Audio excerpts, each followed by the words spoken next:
안녕하세요. 요즘 시장 정말 정신없었죠? 네, 정말 숨가빴습니다. 네, 뭐 미중 관세 문제부터 해서 트럼프 전 대통령 발언, 또 개별 종목 소식까지 맞아요. 오늘 저희가 받은 자료들 싹 훑어보면서 이 복잡한 뉴스들 속에서 핵심만 좀 뽑아보려고 합니다. 네, 좋습니다.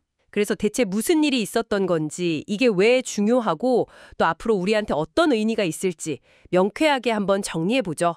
바로 시작할까요? 네, 특히 그 예상치 못했던 미중 관세 관련해서 공동 성명이 딱 나왔잖아요. 맞아요. 그거랑 트럼프 전 대통령의 그 약값 인하 계획, 이것도 아주 파격적이었고요. 그렇죠. 그게 시장을 크게 움직였고 여기에 뭐 기술주나 암호화폐 소식까지 짚어볼 게 많습니다. 맞아요. 특히 그 주말 사이에 나온 미중 관세 소식.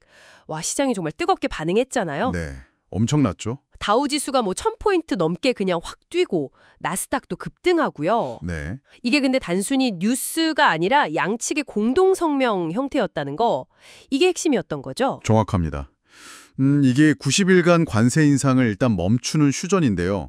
세부 내용은 뭐 협상 중이겠지만 네. 자료에 따르면 상당수 품목 한 91% 정도 항목의 관세를 아예 철회할 수도 있다. 이런 가능성까지 나왔어요. 와, 91%요? 네.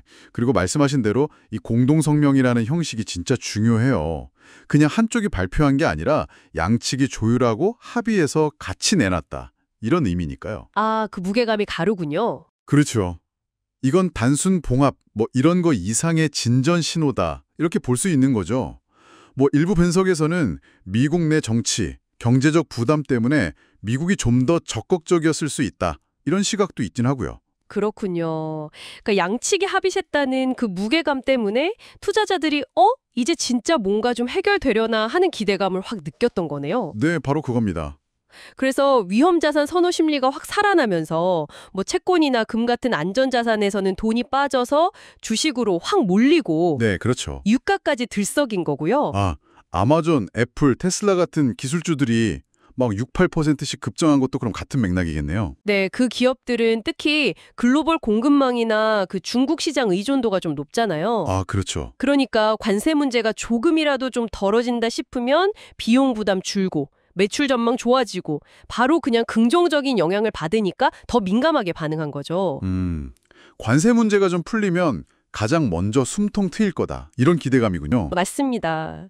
근데 이 관세 문제만큼이나 시장을 또 놀라게 한 게 트럼프 대통령의 그 약값 대폭 인하 발언이었어요. 네. 그것도 있었죠. 최대 90%까지 낮추겠다니 이게 뭐 현실적으로 가능한 이야기인가 싶기도 하고요. 사실 그 미국 약값이 다른 나라보다 훨씬 비싸다는 건 뭐 오래된 문제죠. 네, 그렇죠.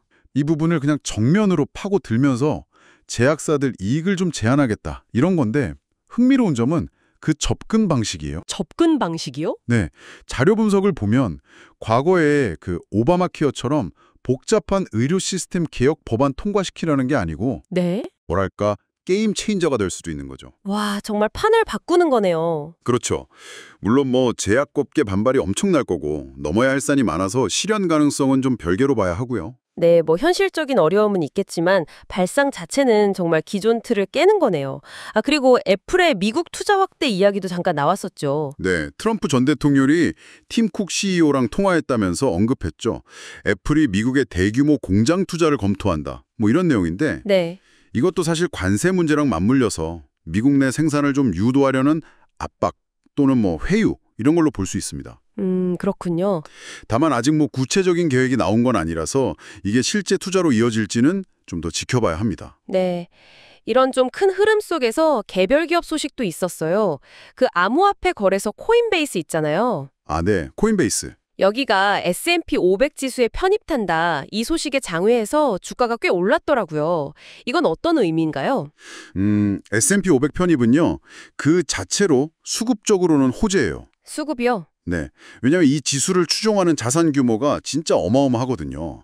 그러니까 수많은 인덱스 펀드들이 기계적으로 그냥 코인베이스 주식을 일정 비율 담아야만 하는 상황이 되는 거죠. 자동으로 사야 된다는 거군요. 기대감이 작용했군요. 그럼 다시 좀 거시적인 이야기로 돌아와서요. 이번 미중 관세 휴전 소식, 이게 연준의 금리 정책 방향에는 어떤 영향을 줄까요?